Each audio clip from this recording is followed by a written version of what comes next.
Ministerios Evangelísticos Visión de Fe te da la bienvenida a su programa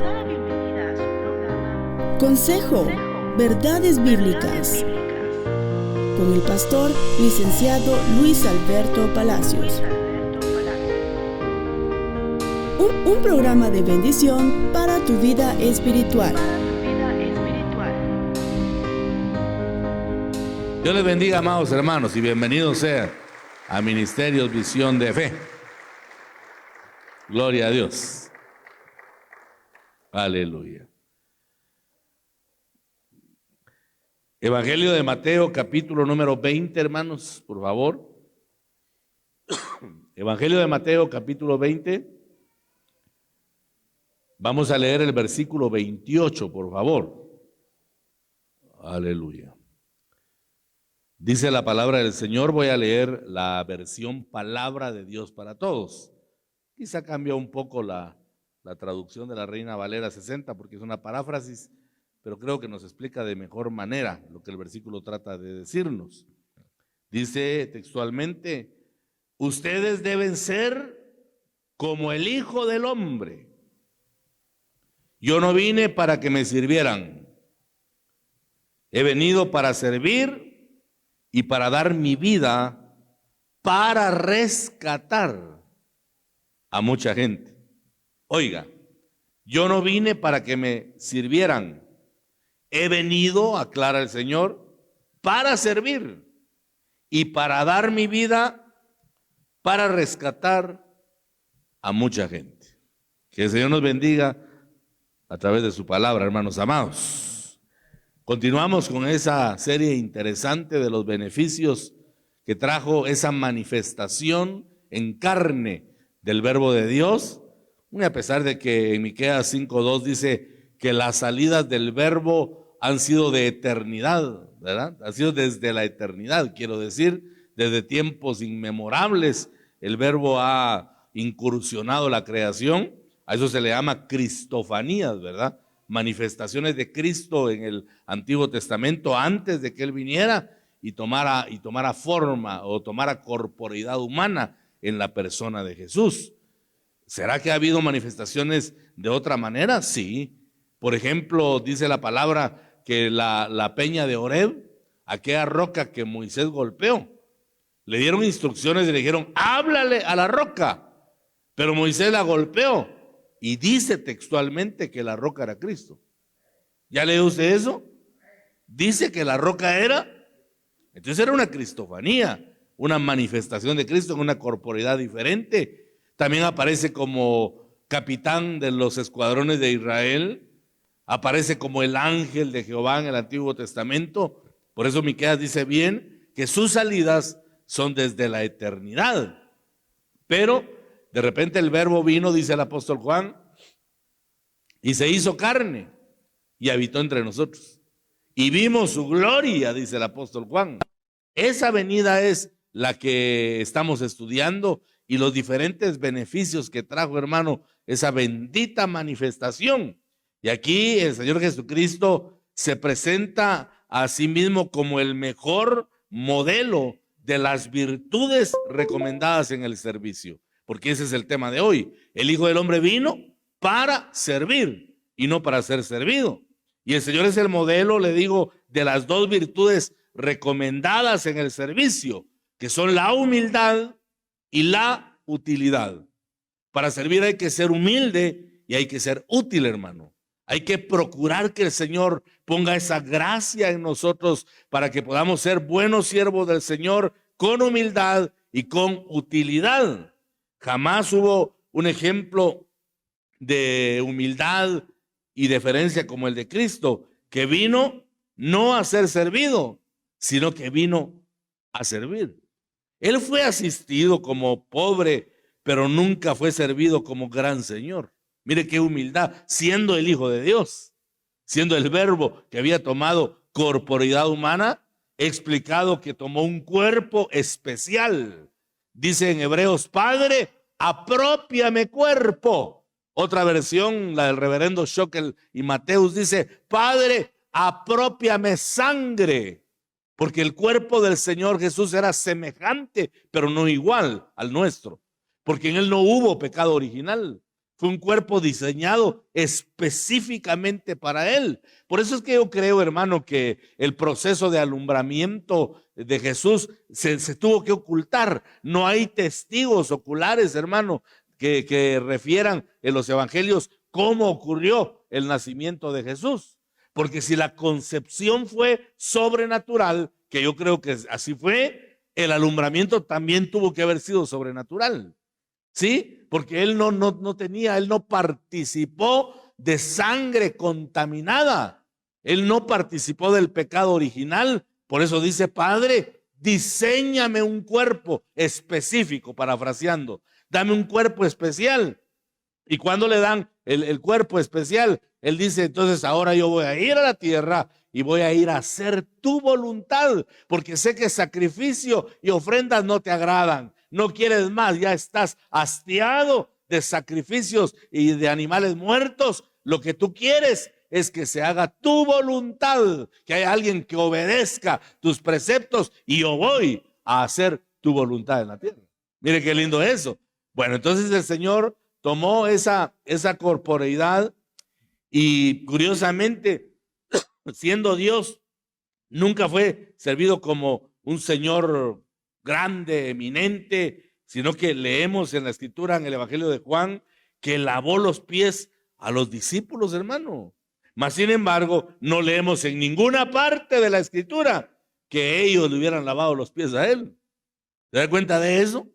Por eso Pedro, cuando el Señor se ciñó con una toalla y tomó un librillo, dice, comenzó a lavarle los pies, Pedro no quiso y dijo: Señor, ¿tú me vas a lavar los pies a mí? Porque ¿sabía usted que el lavatorio de pies era la función de los esclavos de la casa? Cuando venía un transeúnte que visitaba un hogar, el mejor homenaje que podían hacerle era llamar a un esclavo para que le lavara los pies, porque los llevaba sucios. Era un camino de terracería, usaban sandalias, sudaban los pies y se impregnaba el polvo. Y el mejor homenaje que podían hacerle a ese transeúnte era lavarle los pies.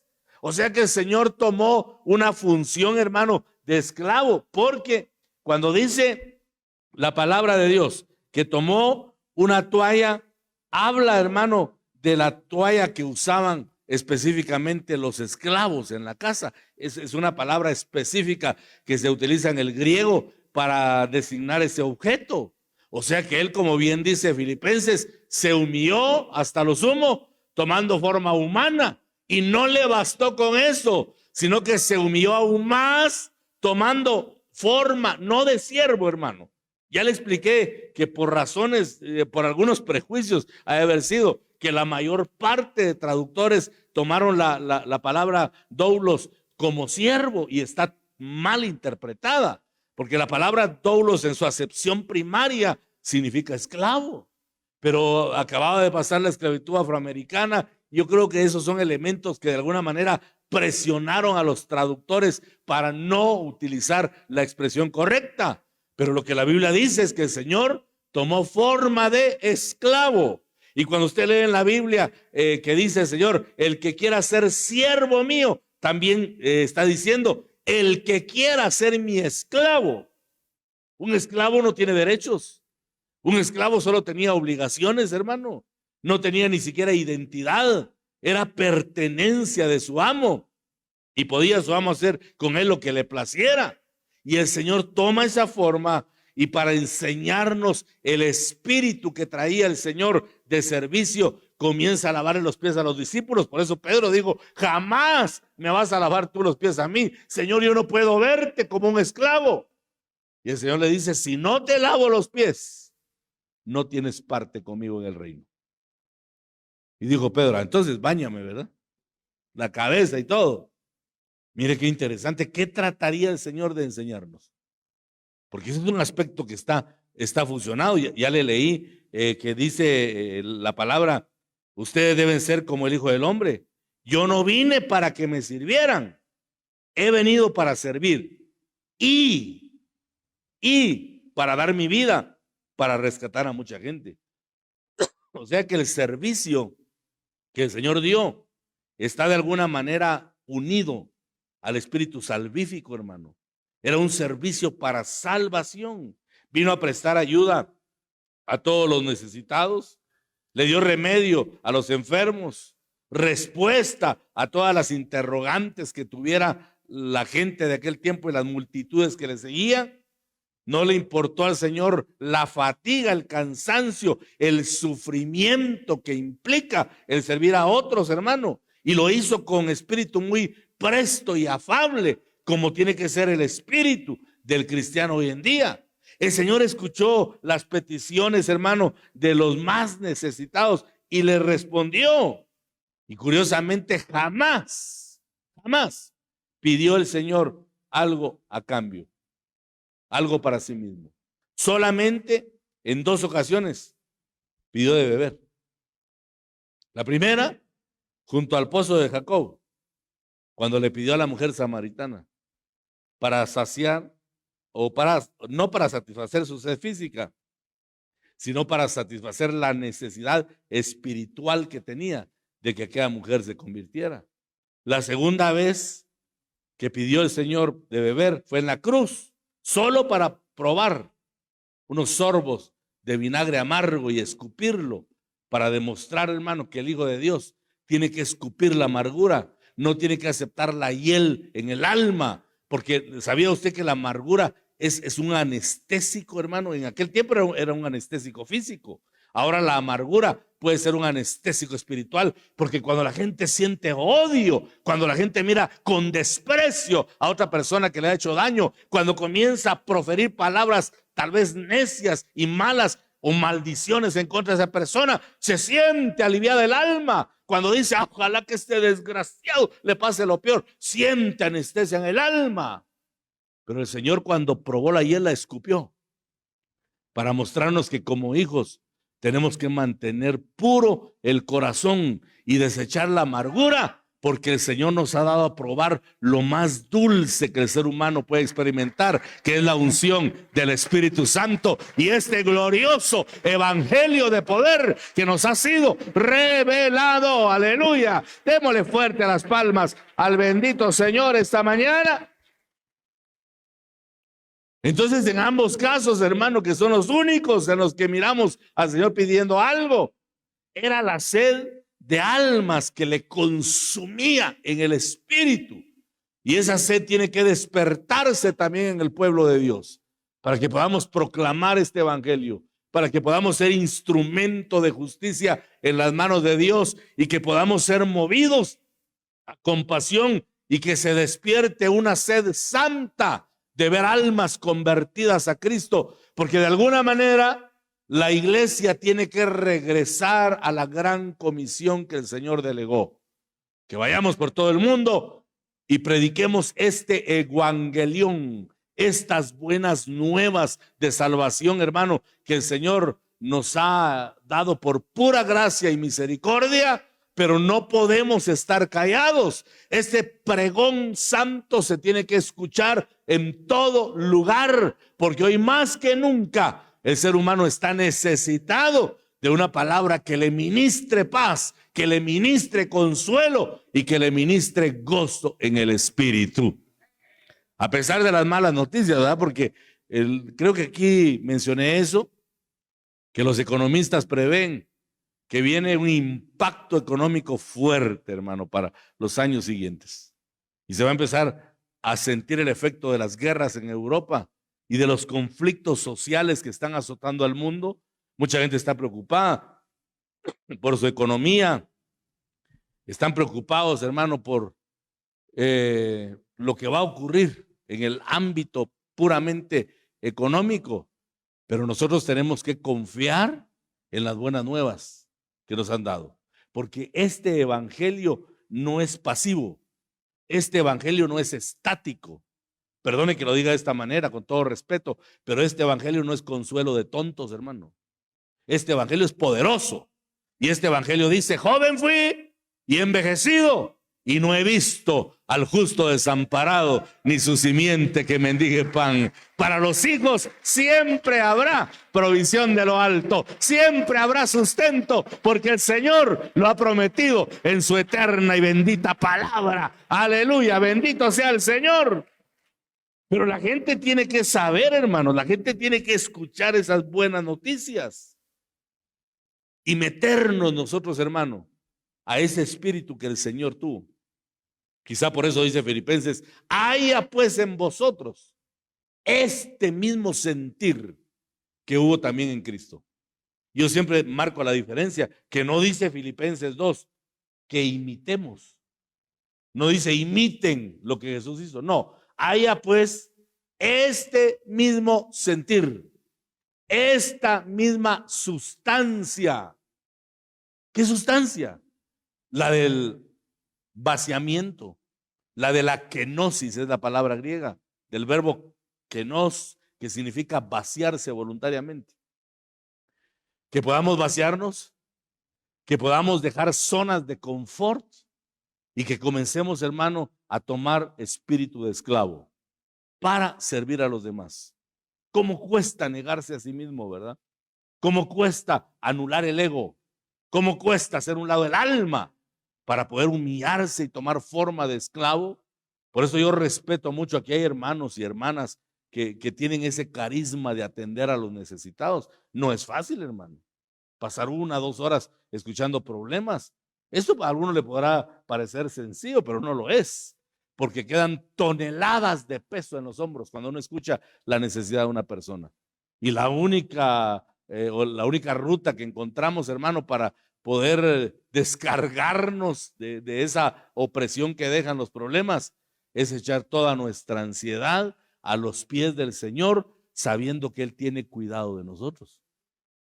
Por eso a la gente no le gusta escuchar problemas, hermano, porque es cargoso ver a veces la necesidad de los hermanos y sentirse uno humanamente incapaz de hacer cualquier cosa, hermano. Entonces no nos queda otra más que orar, pero eso es lo mejor que podemos hacer, ¿verdad?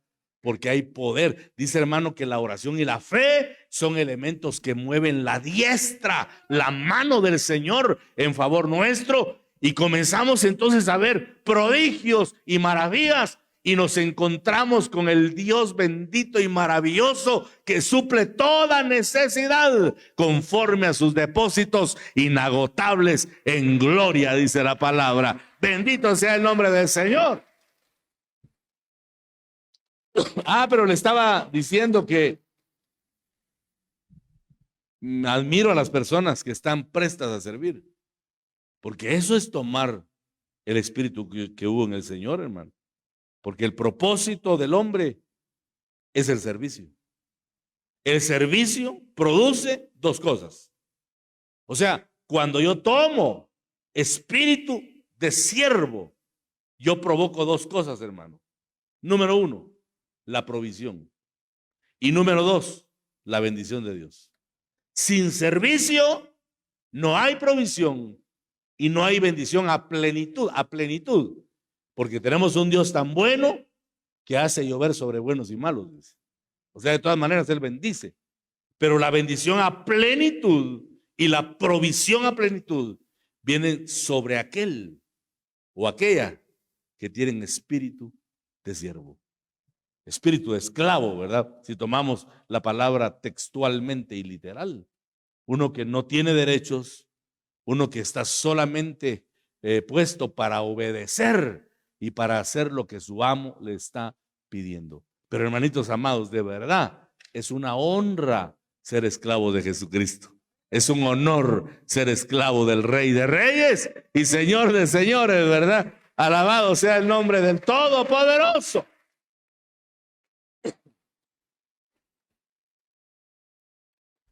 La palabra que se emplea en el versículo leído, y la mayoría de diccionarios griegos traduce como servicio, es la palabra hebrea abad, que se traduce como adorar, honrar, ministrar, hacer servidumbre y trabajar. Eso significa. Y me llamó la atención el término adorar. Y ya usted ha escuchado esto, que lo he estado mencionando estos días, que cuando apareció el tentador y vino a batallar con el Señor en el desierto, le ofreció los reinos. Dice textualmente que lo llevó a un monte alto y le mostró todos. Y esa palabra en el original es absoluta. Todos, es todos los reinos. Y entonces uno se pregunta con una buena lógica, ¿cuál será ese monte elevado donde se vean todos los reinos de la tierra? No existe. Tuvo que haberle proyectado a la mente del Señor. Mire lo que puede hacer el enemigo, que el Señor lo reprenda, ¿verdad? Le proyectó a la mente y le mostró todas las glorias de este mundo, hermano. Y le dijo, todo eso te daré si postrado me adoras. A sabiendas de que en el Salmo 2, el Padre dice, pídeme y te daré por herencia a las naciones.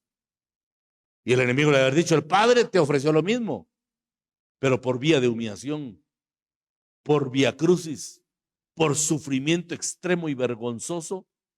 Yo solo te pido que me adores y todos los reinos son tuyos. Y el Señor le dijo, escrito está, al Señor tu Dios adorarás y a Él solo servirás, dice la traducción al castellano. En el griego dice diferente. Al Señor tu Dios adorarás y lo adorarás sirviendo. O sea, no conecta, o conecta, quiero decir, no rompe el principio de adoración. Al Señor tu Dios adorarás y lo adorarás sirviendo. Porque el servicio, hermanos, es adoración. Es la forma práctica en la que nosotros adoramos al Rey de Reyes. Es darle honor, es darle servicio, es trabajar por la causa del Señor. Entonces, esas expresiones, hermano, reflejan con exactitud el propósito de Dios para con el hombre que cumple la voluntad de Dios, el hombre que tiene un alma sumisa para obedecer su propósito, se constituye en un instrumento en las manos de Dios. Y eso va a desencadenar, insisto, bendiciones y cumplimiento de los planes que el Señor tiene, que según Jeremías 29:11, los planes que Dios tiene para nosotros son planes de bien y no de mal, de bendición y no de maldición. ¿Para qué? Para darnos futuro. ¿Para darnos qué? Y para darnos esperanza. ¿Qué nos va a dar Dios? Futuro y esperanza. ¿Qué nos va a dar Dios? Entonces, que no le preocupe a usted los presagios del hombre, que no le angustien los presagios del mundo, porque Dios ya ha prometido que para la iglesia fiel, que para aquellos que tomemos el llamado del Señor y seamos siervos fieles, los planes de Dios son darnos futuro y darnos esperanza. La esperanza es aquel sentir que aunque estemos rodeados de tinieblas, al final del camino sabemos que hay una luz que nos ha de iluminar y que nos ha de marcar el camino para que podamos transitar confiados y seguros, sabiendo que el Señor nos acompaña en el camino, hermanos amados. ¿Sabía usted que esa expresión de acompañar en el camino, eso es lo que significa en la Biblia la palabra prosperidad? Cuando Juan le dice al discípulo Gayo, amado, deseo que seas prosperado en todas las cosas y que tengas salud, así como desarrolla tu espíritu, dice la NBI, o así como desarrolla tu alma, dice la Reina Valera 60. Pero cuando dice deseo que seas prosperado, lo que significa eso literalmente es deseo que Dios te acompañe en el camino. Entonces yo me ponía a pensar que aquí todos somos prósperos, porque el Señor dijo a los discípulos, a ustedes les conviene que yo me vaya, porque si me voy no los voy a dejar huérfanos. Rogaré al Padre que envíe al Consolador En el griego es al alos paráclito, o al paracletos, como dicen algunos, que significa uno de la misma naturaleza que es llamado a la par para ayudar. Pero fíjese que la palabra paráclito o paracleto va más allá. El Señor dijo, yo voy a ir al Padre y voy a rogar que envíe el Espíritu Santo para que esté con ustedes todos los días de su vida. Entonces, si prosperidad es que Dios me acompañe en el camino, tenemos que tener nosotros la seguridad que todos los días de nuestra vida el Espíritu Santo va a la par nuestra, hermano, y nunca nos abandona. Aleluya. Ah, bendito sea el Señor. Maravilloso Dios. Extraordinario, ¿verdad? Siempre camina con nosotros el Espíritu Santo. Entonces, en este aspecto conviene recordar que la Biblia nos muestra que los finales son parecidos a los principios. Y en esos tiempos finales, hermanos, se va a manifestar la plenitud de la gloria del Señor, como se manifestó en el huerto del Edén. Yo siempre he tratado de analizar esto, que es ese lugar cercado, eso significa la palabra huerto, ¿verdad? Y Edén significa lugar de delicias.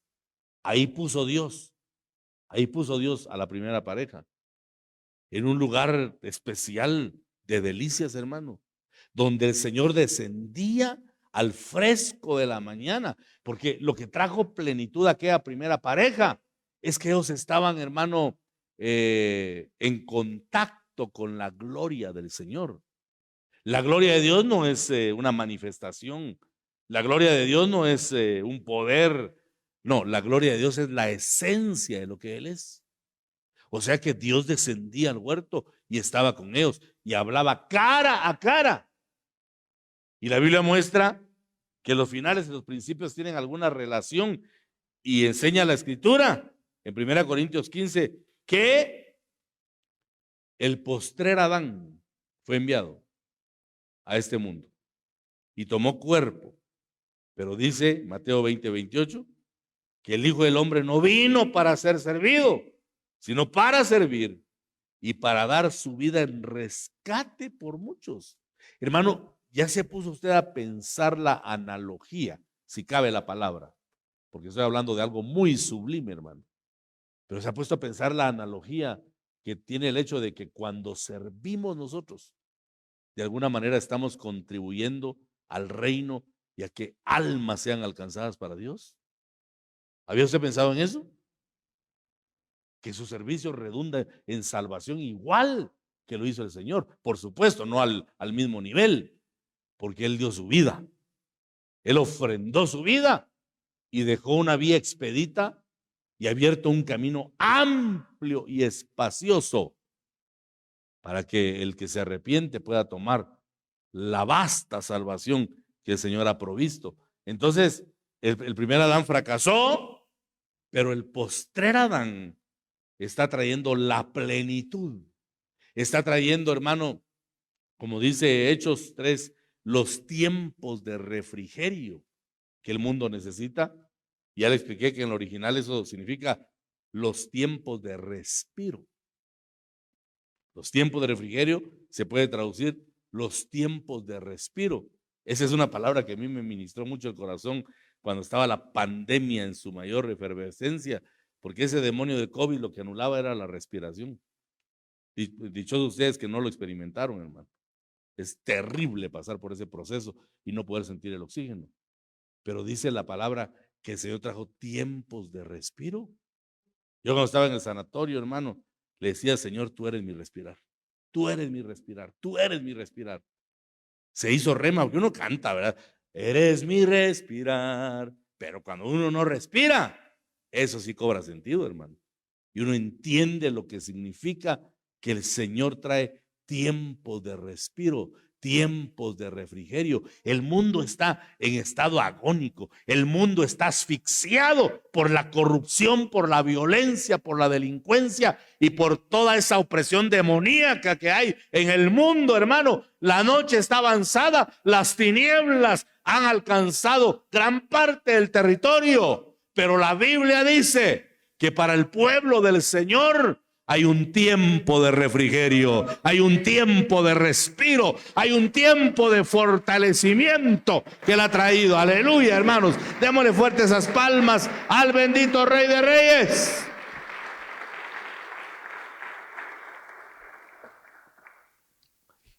Entonces la venida, esa primera venida del Señor, estuvo marcada por bendiciones que trajo, hermanos, su manifestación. Por ejemplo, la adoración. A la samaritana el Señor le describió el principio de la verdadera adoración, porque la mujer tuvo la osadía de preguntarle. Fue gradualmente viendo al Señor. Primero le pareció un judío común, que hasta le recriminó y le dijo: ¿por qué me hablas? Si entre judíos y samaritanos no hay ningún trato. Después ya lo empezó a ver como maestro y le preguntó y le dijo: ¿cuál es el lugar de adoración? Porque ustedes dicen que es Jerusalén y nuestros padres, dijo la samaritana, dice que es el monte Gerizim. Y le dice el Señor: mujer, la hora viene y ahora es cuando los verdaderos adoradores adorarán al Padre en espíritu y en verdad, y no importa el lugar geográfico. Le empezó a dar una lección de adoración, porque la venida del Señor está muy marcada con un espíritu adorativo, hermano. También trajo una ministración de trabajo en el sentido literal, porque ya le expliqué que la palabra hebrea bad también significa trabajo. Múltiples ministraciones, ¿verdad?, que el Señor trajo en esa primera venida. Por esa razón es que el Señor Jesús, aún siendo niño, su principal anhelo, su principal deseo era estar inmerso, hermano, en los negocios del Padre. Dice que se perdió dentro de la caravana que iban en avanzada, ¿verdad? Y empezaron a buscarlo y de repente lo encontraron y estaba discutiendo con los maestros de la ley. Y les dice el Señor a sus padres: ¿por qué me buscáis? ¿No saben ustedes que en los negocios de mi Padre me es necesario estar? Hay que estar inmerso en eso. Decía el fundador de nuestra misión que Dios le habló en una ocasión y le dijo: ocúpate de lo mío y yo me ocuparé de lo tuyo. Mire ese intercambio, hermano. Ocúpate de lo mío y yo me ocupo de lo tuyo. Qué desafío. Ese para mí es un cheque en blanco, hermano.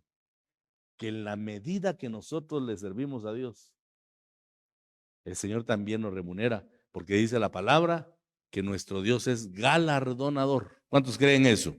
Es galardonador. Él sabe recompensar al que viene sirve. Dale palmas al Señor.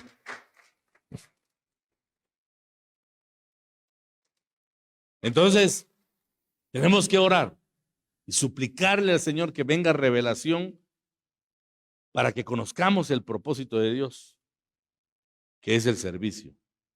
Entendiendo que el trabajo es sinónimo de servicio. Y esa es la fuerza, hermanos, que trae transformación a las personas, a las familias, porque transforma en riquezas de parte de Dios. Quizás es por esa razón que la palabra dice que en Cristo están escondidas y contenidas las riquezas y la sabiduría del conocimiento, dice Colosenses 2, ¿verdad? De alguno de los versículos. De tal manera que sin la venida del Señor y sin esa administración de servicio que Él trajo, nosotros estaríamos aún alejados, muy lejos de los pactos y de las promesas del Señor. Pero como Él ya vino, y vino para servir, y no para ser servido, estamos cercanos a las promesas y a los pactos eternos que el Señor ha dado, hermano. Y por eso el principal propósito, creo yo, de la venida del Señor fue servir y consumar el plan de salvación. Porque Jesús sirvió y ministró con su propia vida. Alabado sea su nombre, ¿verdad? Para que nosotros hoy, por medio de su muerte y resurrección, tengamos vida eterna. Esa es la esencia del Evangelio. Esa es la esencia. Predicar la muerte, la resurrección y la exaltación de Cristo. Esas tres cosas, hermano, esa trilogía es la que contiene el misterio de Cristo. Y se habla sobradamente de la muerte. ¿Quién no predica la muerte de Cristo? Así es base del Evangelio. ¿Quién no predica la resurrección, que es teológicamente la hipóstasis de nuestra fe cristiana? Pero se predica poco de la exaltación. Muy pocos mensajes he escuchado de la exaltación de Cristo. Y es parte del misterio de Dios. Dice que Él descendió a lo más bajo, al cardia eretz, al corazón de la tierra. Pero dice también que fue exaltado hasta lo sumo y que se le dio un nombre que es sobre todo nombre. ¿Qué nombre es ese? Nuestro Señor Jesucristo. Porque habla del ungido, de cómo el Señor ungió a Jesús de una manera tan sobrenatural, y eso implica que la obra del Señor quedó consumada totalmente, y nosotros como beneficiarios de esa obra tenemos que estar inmersos en el mismo espíritu del Señor. Entonces lo primero que hay que tomar, hermanitos amados, es el espíritu de servicio, porque la característica más importante de alguien que sirve conforme al corazón de Dios es que ha muerto. Si no morimos a nuestro ego, no podemos servir, hermano. No se puede. Es imposible. Y por eso es de que da pena que existan movimientos donde se clasifican los status quo, ¿eh? Y dicen, no, al hermano, a él no lo pongan a servir en eso. No, él es profesional. Hermano, si el Hijo de Dios sirvió, ¿qué corona tenemos nosotros para no servir? ¿Sí? A mí me llena de gozo a veces con mi hermano Robin, abogado y notario en el parqueo. De verdad que eso me ministra mi corazón, hermano. Porque hay lugares donde no lo permiten. Qué pensamiento más extraño, ¿verdad? Porque es una honra servirle al Señor. ¿Cuántos lo creen? Pero el punto es que si no morimos, no aceptamos eso. Porque el ego está vivo. Y dicen, mi nivel es otro. Ya una ocasión me dijo una persona de su oficina, es que usted no reconoce mi nivel. Y le dije, ¿qué nivel tiene usted, pues? Y me dijo su nivel. Y otro día le cuento lo que yo le expliqué. Amén. Tenemos que ser sencillos y humildes, hermano. Y buscar ser útiles. Porque la humildad y la utilidad son las dos virtudes del servicio. Cuando uno muere, ya no obra conforme a su propia voluntad porque está muerto. Tiene que obrar conforme a la voluntad del que lo envía, en este caso Dios, olvidándonos de nuestros propios deseos y necesidades. Vamos a ver, lea conmigo el Evangelio de Juan.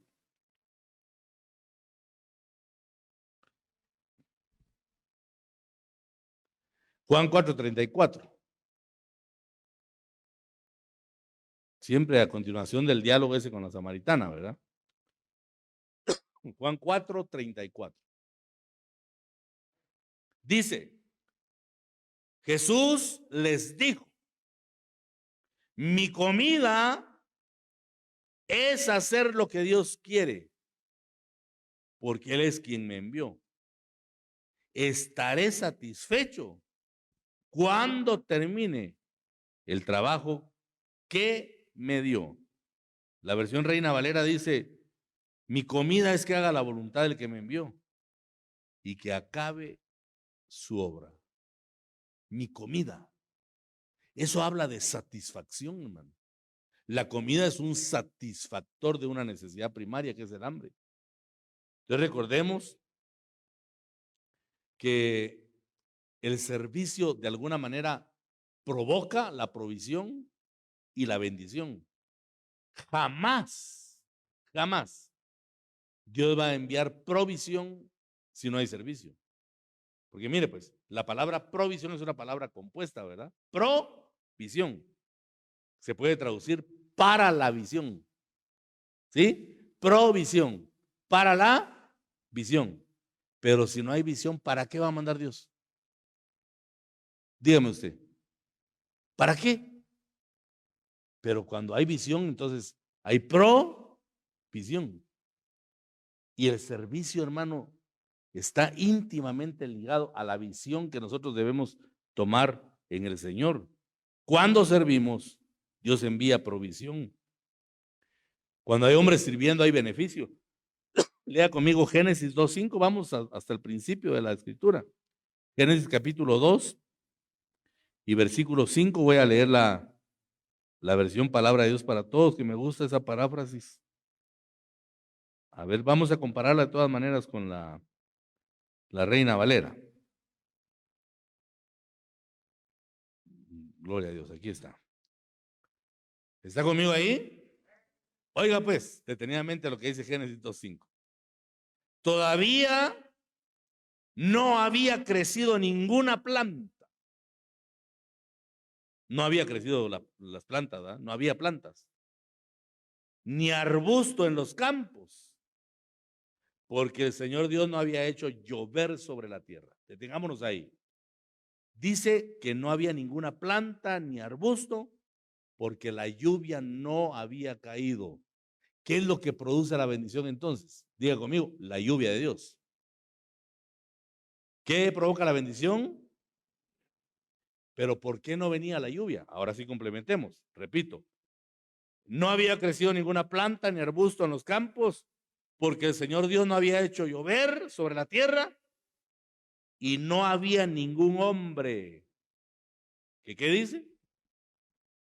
Que trabajara la tierra. La Reina Valera dice que aún no había Jehová Dios hecho llover sobre la tierra, ni había hombre para que labrase la tierra. Pero otra versión bíblica dice, porque no había hombre que sirviera. Me gusta esa versión. No había enviado Dios la lluvia, dice, porque no había hombre que sirviera. Entonces, si no hay siervos, la lluvia de Dios nunca va a venir. ¿A quién le envía Dios la lluvia? A la tierra donde hay siervos que la trabajen. Y eso implica que van a aparecer las plantas, que van a aparecer los arbustos, que va a haber producto, hermano, porque va a ser el resultado de alguien que se ha comprometido a servir delante del Señor. Amén. Es por eso que el Señor Jesús vino a servir, para que hubiera lluvia sobre la tierra. Y mire el nivel de servicio de nuestro Señor, que hasta el día de hoy sigue cayendo la lluvia de bendición sobre nosotros por la obra de Cristo Jesús. Amén. Eso fue lo que sucedió con la samaritana. Esa es el agua de la que le habló y que transformó a aquella mujer. Porque cuando la Biblia habla de agua se refiere a la palabra, figurativamente hablando, a la enseñanza y a la llenura del Espíritu Santo. Por eso es que uno de los primeros beneficios recibidos cuando la lluvia de Dios es enviada es el convencimiento de pecado, de juicio y de justicia por la obra del Espíritu Santo. Entonces, hermano, esos beneficios que muestra la Escritura nos tienen que motivar y nos tienen que animar para que nosotros también tengamos presteza en el servicio al Señor. Porque si no hubiese sido, porque el Hijo del Hombre vino a servir y no a ser servido, nosotros estaríamos perdidos, ajenos a los pactos eternos. Es más, ni siquiera la ley hubiéramos podido cumplir. Pero el Señor vino a servir y sirviendo de una forma axiomática, o sea, de una forma práctica. Él cumplió la ley, porque Él dijo claramente, yo no vine a abolir la ley, en Mateo 5:17, ¿verdad? Yo vine a cumplirla. Y fíjese que en el original dice, yo no vine a abolir la ley, yo vine a darle significado completo. Eso vino a hacer el Señor, darle significado completo. Entonces tenemos que reflexionar en esa necesidad urgente, hermanitos amados, de tener espíritu de servicio y ver cuáles son las actitudes que debe tener un servidor y cómo servir a los demás. Dice la Biblia de Jesús que se ciñó la cintura con una toalla. Y eso significa varias cosas. La primera, que era una toalla utilizada por los esclavos de la casa, lo cual enfatiza la humillación, la cual él se sometió siendo Dios, eso ya lo expliqué. Luego realizó una tarea de esclavo, lavar los pies de los discípulos con agua, y ahí aparece nuevamente el agua como consecuencia de que alguien estaba sirviendo. Mire cómo está parangonado el hecho de que cuando hay siervo hay agua, cuando hay siervo hay agua, cuando hay un verdadero siervo va a haber agua, va a haber palabra revelada que va a permitir la limpieza de nuestro andar y de nuestra alma. Antes de que el Señor viniera y sirviera de esta manera, todos los pies de la humanidad estaban sucios con el polvo del pecado. Pero el Señor apareció y lavó los pies. Y dijo, esto que yo he hecho, ustedes también tienen que hacerlo. ¿Qué quiso decir? Cíñanse también la toalla. Cíñanse la toalla. Y laven el alma. Los pies, por eufemismo, representan el alma. Y al tomar ese espíritu de servicio, hermano, vamos a ver la gloria del Señor. Porque en ese proceso de humillación, como dice bien 1 Pedro 5:6, que nos humillemos bajo la poderosa mano del Señor, dice el verso 7, para que cuando fuere tiempo, Él nos exalte. ¿Cuál es el camino a la exaltación, hermanos? La humillación. ¿Y cómo sé que me he humillado? Cuando sirvo. Porque no hay servicio sin humillación. Repito, no hay servicio sin humillación. El que sirve es porque ya decidió humillarse en la presencia del Señor. Démosle gloria al Todopoderoso esta mañana. ¡Aleluya!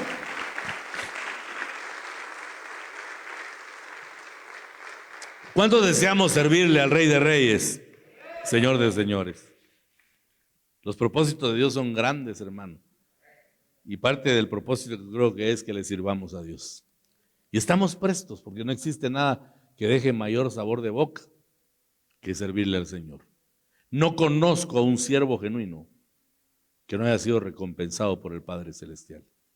¿Hay sufrimiento en el servicio? Sí. ¿Hay batallas? Sí. ¿Hay dolor? Sí. Yo no creo en aquello de pare de sufrir, ¿verdad? El día que paremos de sufrir nos lleva a la trampa, porque el sufrimiento es elemento de perfección, hermano. Por eso al mismo Señor no le anularon el sufrimiento, siendo el perfecto. Siendo el perfecto, no le anularon el sufrimiento. Ya imagínense nosotros. Pero queremos servir, queremos honrar al Rey de Reyes y dar lo mejor de nuestra vida. Pero curiosamente, para ser siervos y vivir la plenitud, primero tenemos que morir. Morir a nuestro ego, morir a nuestras intenciones, morir a nuestros impulsos, para que ya no seamos más nosotros, sino Él